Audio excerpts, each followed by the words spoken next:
for for you. It's more for making sure the team get on and get as far as they can. So I will always. How do you find being the 21st man, and is there any downfalls that you have an experience with it, and what are the upsides as well?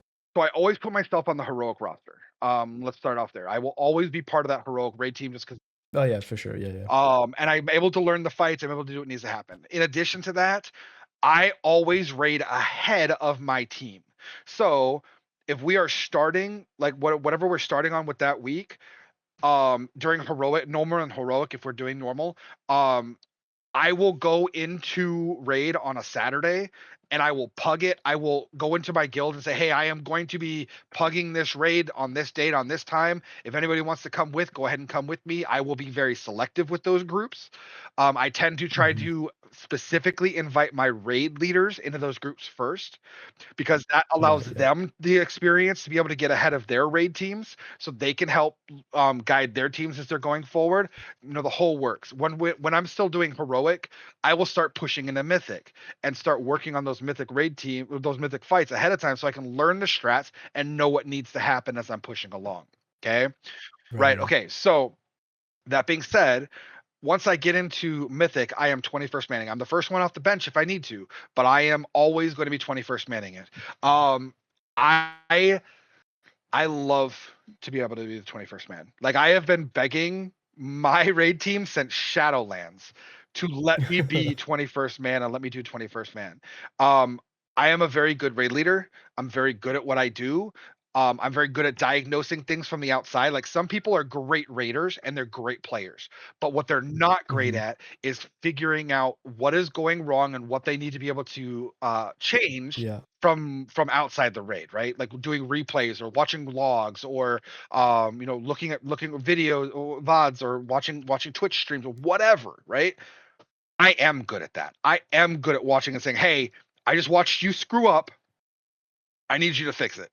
Like, don't do that again. That is something that you just screwed up on." And so I'm very good at doing something like that. I mean, like, think your classic Max from the outside, where somebody's just Yeah. he's Yeah. able to fix the macro problems. But then on top of it, I have somebody in raid that is leading the raid internally. So my co-raid lead is somebody that's always going to be on the raid team, and he is leading the raid from the inside. So if he notices something that I can't see because I'm watching somebody stream, then he will also make those call outs and let people know what needs to change in the Right. middle of Yeah. it as well. So it's one in and one outside of raid. Yeah, Correct. for sure. Yeah. Okay. Yep. Um, Yep. Yep. Yep. Yep. and so we're like we have a very good system that we have set up between the two of us. It's very it works very well. And there's in terms of like whether or not I find any disadvantages to it, there are. I can't turn my screen when I'm inside of there, and I know it sounds like it's a small thing, but No. like, Yeah. I For am sure. stuck on one POV the entire time. Well, not always. Of course, I usually have more people streaming than one, but, like, I don't have the ability for me to be in raid and turn my camera the way that I need to do it. Or the other big problem is I'm used to the way that my UI is set up. And Yeah. having, like, especially when weak auras were still available and around, like, I was having to have people, "Hey, I need you to download this weak aura because this is what's gonna help me raid lead." Like, they had, K's MRT timers, right? Yeah. And I had to have that. I didn't I hated the way that DBM and Bigwigs set up their stuff. I needed K's MRT timers. I had to have that set up. I had to have, a weak aura for looking at, my goodness um mana for my healers. I needed to be able to have MRT out there so I could see when my battle reses are going to be up or Yeah. whatever. I needed to have all of this stuff to be able to do it. And if somebody didn't have it, it really just threw me off at raid leading. I could not manage Yep. Yep. Yep.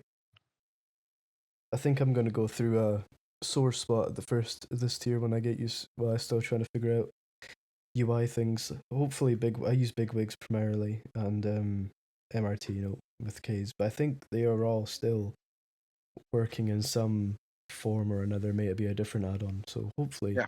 should be fine. But I need to sort that out. But yeah, I did try 21st Manning for a small brief period for a few weeks over the start of Liberation of Undermine because I wasn't sure with like with my real life situation at that point if I was going to be able to raid consistently each week. Mhm.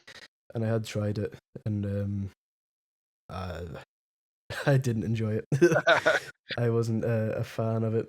Like, have you ever had a situation where something seems much easier to execute than it is in game, and finding yourself getting frustrated over it? Can you ask that one more time for me, please? Sorry, have you ever found something in game to seem and look on when you're watching it to be very logical and simple, Yeah. maybe to execute in game, Yep. execute by watching it, but then in game it's actually not as hard. But I guess then if you've already run the content and ahead of time, you have an idea of how that is, so it kind of eliminates that. Well, the biggest But one was yeah, always Lock and Stock for us, man. Like Liberation of Undermine, mm, that 5th boss, like, you had everybody doing it absolutely perfect, absolutely the way that it needs to happen, and then just one person messes up a bomb, and you're screwed, right? Like, the entire team just yeah, dies. That was a more frustrating, boss to kind of watch from, because it was just, like, it was yeah, consistent. Like, it was consistently like just one person screwing up, one person messing up, which forced us to have to start over. So yeah. I mean, yeah, like that One that stuff. person, one person hitting the wrong bomb, or one person not quite clicking the warlock gate at the right Yep. time. Oh god, yes, the Yeah, warlock gate getting thrown yep, off the side or whatever. Yep. yep. And the grouping before the Warlock Gate, there was a color switch, and you'd have someone that didn't move, and then they send everyone ping ponging about the room. Well, yeah, and then there was a time in Uh, my raid team during Mythic Lock and Stock where I only had one warlock. So what I ended up having to do to try to fix that situation, because again, it was one of those bosses where you didn't need two warlocks, but it sure as hell was a hell of a lot easier if you had two warlocks to be able to yeah, to gate out. So what I did for a while, especially when we would miss people, is I'd bring somebody in like we still call his name's Charlie, and we love him to death. He's just not a great player, right? And mhm, so we would bring him in there because he was a warlock, and it would be hey Charlie, get us a warlock portal up, and then as soon as the boss comes out, jump off the edge, because we were still progressing at this point. It wasn't We were nowhere right, right, close right, to a kill. And so I was like, get us the warlock gate, then jump off so the rest of us can go ahead and focus on this, and we don't have to worry about you getting a bomb. Um right, yeah, yeah, and so, like, I mean, like, that's frustrating. Like, that's yeah, frustrating. Like, having to go through and tell somebody, "Hey, just go kill yourself, jump off the edge as soon as the boss bites," and we're 19 manning a boss that should not be 19 manned, especially when you're progressing. Like, yeah. that is a frustrating thing to go through.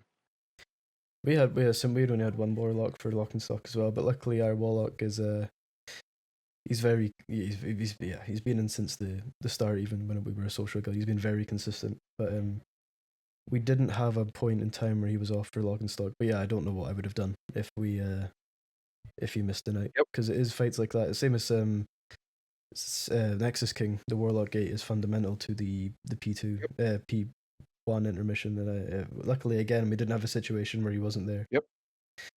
Actually, no, we had one night where he DC'd halfway through the raid, and we had one of our rogues swap onto Warlock. But still, for sure, I can imagine it being even more frustrating when you're not in the raid Yeah, and not being able to feel like you're not able to help much. yep, yep. For certain bosses, might think of anything off the top of my head, but there's some bosses where I feel like raid leaders are almost there's not much you can even do in terms of calling or helping orchestrate stuff. It is just the raid needs to do things perfectly, and you can't. Those are the most frustrating bosses for me. I can't. I think maybe Styx is probably a good example Yeah. of that. You can't. You can only say something so many times, and reiterate that, and you just feel useless because you can't do anything to help. There's no calls you can make that realistically, big picture, will help anything. You just have to pray that people get it done right. And I found that even more frustrating when I was outside of the game. Yeah, no, absolutely. That's definitely a very frustrating part. It's like you can do it. Like, you personally know that you can go in there and just do Yeah, whatever needs to yeah, be done, right? But you've got 19 other people in that group that is also going to have to rely on you. So you have to make sure, if you're 21st manning, you have to be okay with the fact that you are looking at 20 people, and you may be better than one of them in terms of mechanics or DPS or whatever, right? Like, you may be better than that person, but you're better as a raid leader. And that is what Yeah. honestly matters, right? Like making those call outs and making the proper call outs, saying what needs to happen when it needs to happen. Like those are all things that are way major that need to happen. And for me, it's easier to do it outside the raid. And even though I'm better, the team is better when I'm in the raid. Okay, like let's just point blank period on that one, right? The team is better when I'm in the raid because I'm a good player. Hmm. But the team is not better when I'm in the raid and I'm having to lead the raid. That is where I just can't manage both of those at the same time. And Yeah. so knowing that means that I either have to I have to choose. I either have to be outside the raid, leading the raid and getting the people that are outside of it to be able to do what needs to be done, or I have to be in the raid and find somebody who can do the raid leading on the outside. And it's just I am very much a control freak on certain things. And in the case Hmm. of raid leading, I need that power. I need that control. I need to be able to say, I am the one who's ultimately responsible for this group. I am the one that is going to be taking us forward because if I fail, I have nobody to blame but myself. Yeah. I think going back to like that feel, the only person I've ever shouted at during raid is myself. When I've messed something up. Yeah. What was I gonna say? I was gonna say something on the topic of what we just spoke of there. To remind me. Oh yeah, yep. That's a rule I have for myself. Since season 1 of Neurobar Palace, I played Warlock. I was a DPS. Um, and since that raid, I've vowed to never DPS in raid because I play and raid lead at the same time, and I can't keep up with my own standards if I'm playing DPS in raid Yep. because the raid leading always takes priority, and I can't passively do a good enough job. So I'm either tank or healer now. I seem to be able to do those relatively okay, Yeah, I understand. or at least up to the group expectations while raid leading consistently as well. Yeah. But I will say the most, other than killing a boss that you've spent 2, 3, 400 pulls on, I think the most rewarding thing is when, as a raid leader, when you pull something off that's not necessarily like when you improvise strats and you're calling for cooldowns specifically out of of intent, intuition and what you feel and things that you're noticing, and you call out for specific things and they pay off. Sometimes they go horribly wrong, Yep.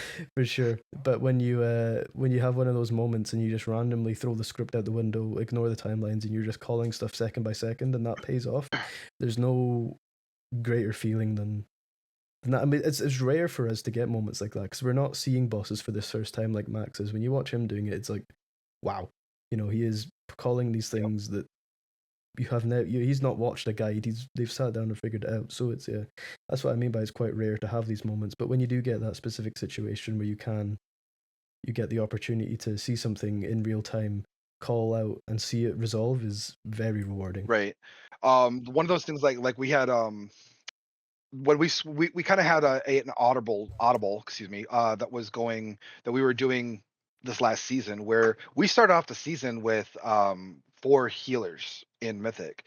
Hmm. um at that point we started looking at it as a lot of the bosses that we're dealing with, we seem to be over healing and under DPSing. um Mm. and at the point when we were looking at it, most people were still 4 healing the bosses. The only piece of people that were looking at 3 healing it were usually like those higher level, those Hall of Fame or those cutting edge groups that Yeah, are already yeah. doing it, right?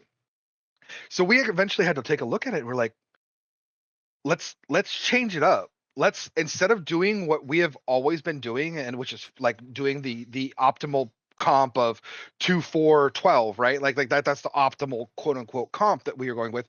Let's drop it down. Let's have one of our healers switch over to a flex heal. Let's have Hmm. we take the 2 tanks, we have that other person be a flex DPS or whatever, right? And only do 3 heals. There's only so many times that we need to split up into even groups on different bosses. So Yeah. if we have everybody together, what does it matter? And immediately we saw dividends. Like I am telling you, like we went like Soul Hunters was one of those bosses that we did it on. Like we originally got told when we started Soul Hunters on Mythic, hey, look, you're gonna need like 6 healers. And we're like, really? 6 healers for this boss? And we're like, all right, cool. I mean, I guess we'll start off with 6 healers and see what we're needing here. But Mm-hmm. consistently. Like we were getting him to enrage consistently over and over and over and over again. And we're like, what are we doing wrong? Like we are needing more DPS, but like there's only so much DPS I can try to pull from all of my players without going Yeah. through and redoing the entire roster right now. Like it's there's only so much. And at that point, we were like, okay, look, we 3 healed every other boss up until this point. Why don't we? And our healers are good. Like our healers are good healers. Why don't we take a step back? Why don't we just try playing it our way? Don't listen to what everybody else has told us. Let's go through and play this our way. So we dropped healers. Like we went from 6 down to 4. So we dropped down to the standard comp of 2 4 12, but like that was um that was the trick. And as soon as we did that, we downed soul hunters before the third intermission. Um Yeah. so like all of a sudden like our DPS skyrocketed up because we've got 2 extra DPS in there. We're just annihilating soul hunters, and I'm like, guys, what are we really gonna get this right now? Like what the hell just happened? And it just immediately like within after we made that change, I think we made that change and within like 4 pulls, we had them dead. It just taught me stop doing what everybody else is doing. I'm not everybody Yeah. else. Our team is not everybody else. Lean into what we do and what we do well. Our team is fantastic healers and very good DPS. So instead of Yeah. doing what everybody else does, where I'm trying to fit a square peg into a circle hole and having additional healers, why don't I just stick with what I'm doing and what we do well? And that's, I mean, it worked. It was fantastic as soon as we did it. Like we ran 5 healers off the bat in Soul Hunters, and it was quite a smooth progression line. But for the first 4 bosses beforehand, we 4 healed all of them. We had a similar situation to yours, but the reverse. We had um very good DPS, but we lacked heals in some situations.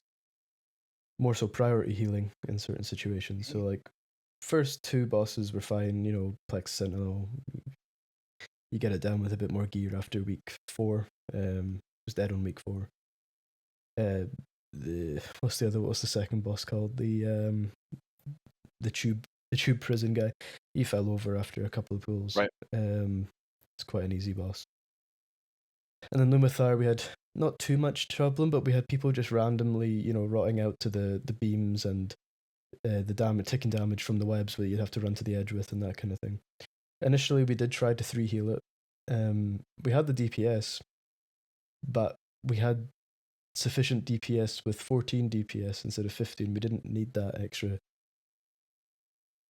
DPS, and we swapped it back to 4. And keeping everyone's health pool higher ended up in people playing better mechanically because they weren't worried about their health too much. So we ended up just sticking with the 2-4-14. We also tried the 3 heal Raz, same kind of thing.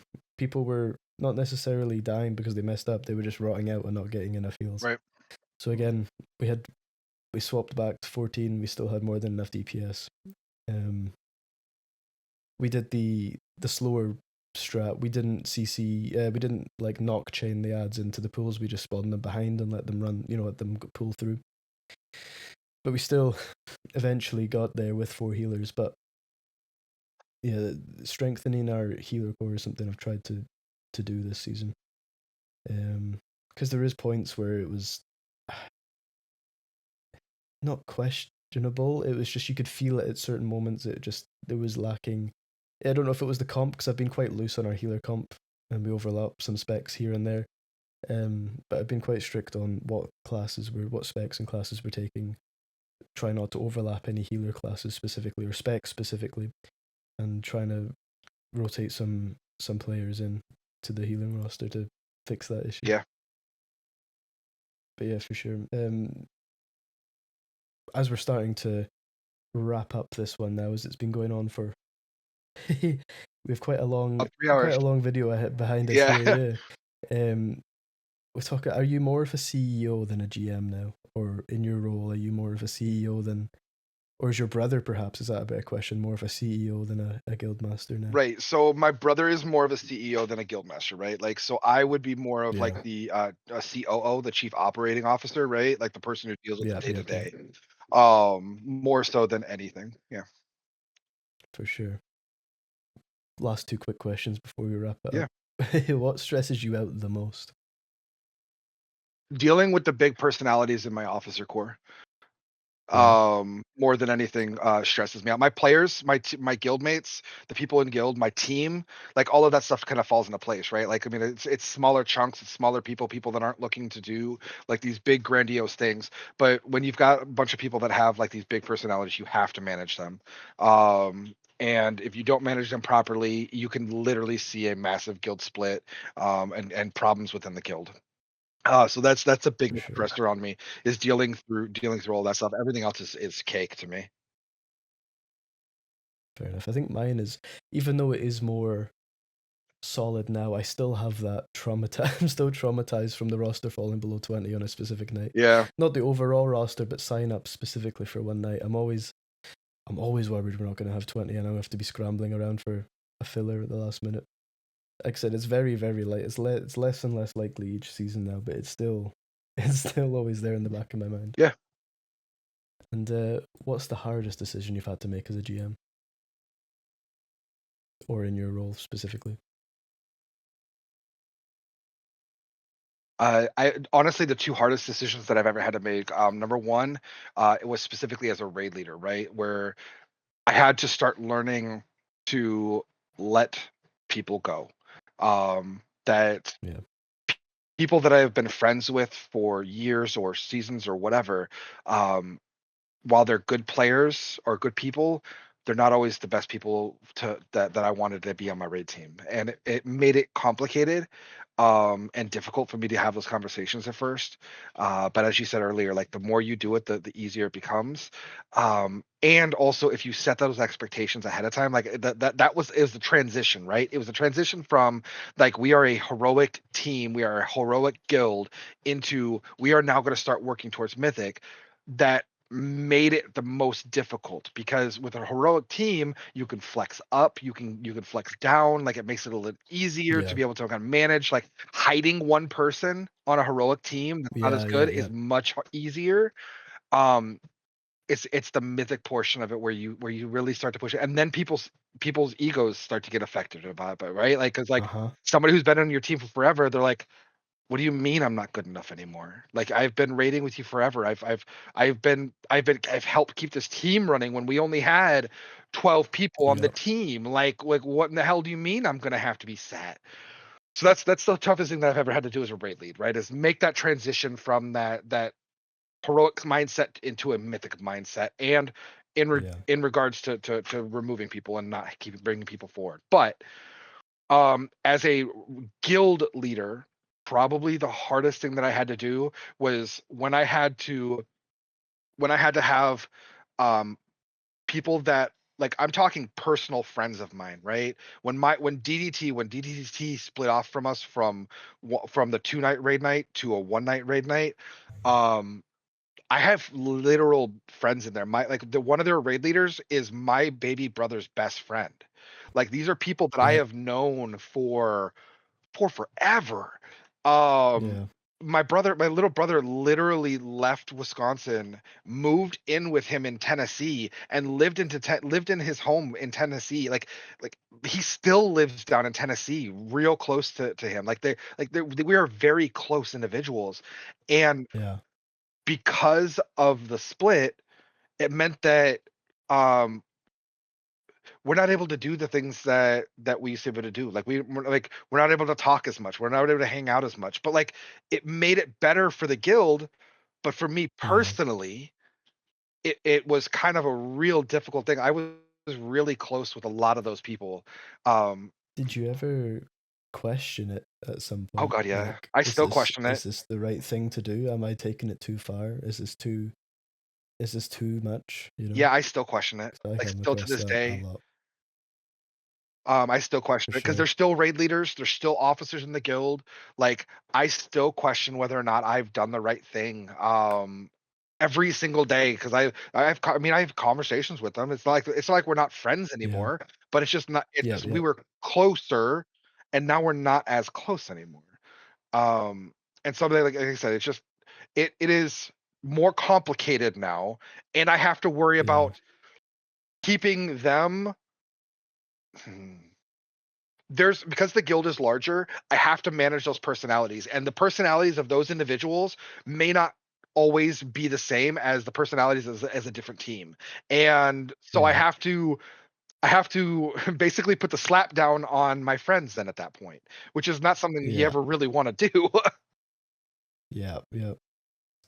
It's part and parcel of the commitment and sacrifice, not only that just comes with going up through the raiding difficulties and all that, but just as a GM or any leadership role in the guild, I suppose it's just Yeah. it's the question you have to ask yourself before you decide that, yeah, okay, we want to play, we want to grind a bit harder in the game, but are you emotionally prepared to do these things to friends Yeah.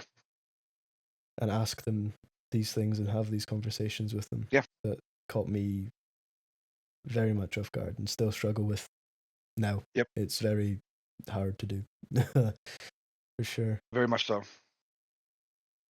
We'll close it out with, what's something about running a guild this size that nobody would talk about or maybe think about? Something that would be easy to, I don't know, go past someone's thought process when thinking about a guild this size. Realistically, is the systems that you have to put into place. Yeah. Like you have to. It's not just as simple as you having a guild master and a couple officers making all the decisions. Now you've got a whole bunch of officers that are in there with all their own personalities. You've got to go through and like our Discord is fully funded, meaning we've got all of the boosts on our server that we can possibly have and then some. Right. Yeah. We've got Discord completely paid for. Like that's $25. I'm sorry, not Discord. Guilds of WoW completely paid for. That's $25 a month. We have to go through Wow. and pay for Visterio's timelines cooldowns. Like I pay for that now. I also go through and pay for the video. Goodness, what is it called? Warcraft. Yeah. Warcraft Or recorder. yeah, Yeah. right, Warcraft Recorder now, to be able to make sure that my teams have that all set up and ready to go. Like it's all of these different systems all put into place that either cost money or at the very least cost time to be able to Time. do. Yeah. And you have to keep them running because if you are not constantly moving forward, you are always falling behind. Um, with everything. Like I've taken breaks, right? Like I've gone through this last couple of weeks and really just lackadaisically played the game. I've sometimes I get Yeah. into my own raids, sometimes I don't. So like I've had a lot of personal stuff like between my daughter's concert going on, or I've had like my son's wrestling tournaments that's happened recently on Tuesdays, Mm-hmm. and so I've missed some raid days here the last little bit. But this was not this time frame was perfect for me because it was the preseason. Like it was the pre-patch. Nobody cared Yeah. as much about the pre-patch. But Pre-patch and the off seasons are the times that I will. Everyone has to be playing classic or playing other games, and I recharge during that time. yep. But like I know that here in 72 hours, um that we will have a new expansion come out. And that means Yep. that I have to give my all to all the other stuff outside of WoW to be able to make Yep. sure that I've built up enough, social credit or family credit to be able to take this weekend and just power through Right. and level what Yeah. I need to level and do all the things I need to be able to do. For sure. Well, is there anything else that you'd like to mention or anything that before we close out that it's on your mind, or any questions for me or anything like that? Not any real questions. I guess the only thing on my mind is just, for everybody out there that is doing raid leading or guild leading, just know that you guys are not alone. That like obviously Abysmal here has hit a niche. He has hit a chord for individuals that are doing this type of work. It's how him and I got in contact to begin with. Because like he has hit something here, and just I'm telling you, he is on point. He knows what he's talking about. As somebody who is leading a larger guild and has led a guild since vanilla, like I'm telling you, what he is saying to you is 100% exactly the right way about going and doing things. Well, thank you. I appreciate the the kind words there. But yeah, it's I mean, the more information we can put out to help people that we would to answer questions that we would have wanted answered when we first started is for sure it can only be positive, right? Yep. But yeah, other than that, thank you for your time today. And I mean, this has been great. I really enjoyed this conversation. It didn't really feel like the approaching 2.5, 3 hours that it felt like maybe an hour at most. Right. But this has It been didn't. brilliant. It And doesn't feel like it was hopefully, that long. no, but hopefully there's some useful information that everybody can take away from this, or even just an insight into how a guild of this scale runs, for sure. Yeah. It's definitely interesting. Like when you contacted me about it, I was just blown away that was even. I mean, I had the idea that mega guilds existed, but not to the extent of 8 separate raid teams. It's magical, and yet, I mean, kudos to you for what you have going on there. It brings so many people a place to come and play, and have it so well structured and run is really something special. And you should be proud of what you've established over the years as well. I So appreciate that. yeah, Thank you. keep going, man, and don't stop. Keep that shit rolling. All right, man. Sounds good.